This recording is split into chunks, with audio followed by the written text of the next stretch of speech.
Hi guys, 2-3 days before பார்த்தீங்கன்னா எங்கள் ஊரில் ஸ்ரீவில்லிபுத்தூர் ஆண்டாள் கோவில் தேரோட்டம். நான் கூட வீடியோ அப்லோட் பண்ணியிருப்பேன். சரி, ஓகே, ஈவினிங் ஒரு ரவுண்ட் போகலான்னு வெளியில் போகிறப்போ ஒரு ஹோம் பேக்கிங் ஸ்டால் ஒன்று போட்டிருந்தாங்க.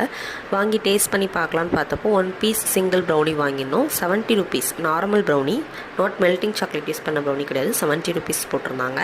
இட்ஸ் ஓகேன்னு வாங்கிட்டா ஓகே, டேஸ்ட் நல்லா இருந்தது. பட் ஃபட்ஜி இல்லை, கேக்கி டெக்ஸ்டருமே இல்லை. லைக் உதிருது உள்ளக்க. பிளாக் ஃபாரஸ்ட், ஒயிட் ஃபாரஸ்ட் கேக்கெல்லாம் ஒரு மாதிரி டெக்ஸ்டர் இருக்கும். பேக்கரியில் வாங்கினா, நாட் ஹோம் பேக்கர்கிட்ட, பேக்கரியில் வாங்கினா ஒரு டெக்ஸ்டர் இருக்கும். அந்த மாதிரி இருந்தது. எனக்கு அந்த ப்ரைஸுமே டூ ஹையாக தான் இருந்தது. பீஸ் வந்து சின்ன பீஸாக இருந்தது. ரொம்ப எப்படி இந்த மாதிரி சேல் பண்ணுறாங்கன்னு எனக்கு சத்தியமாக புரியவே இல்லை.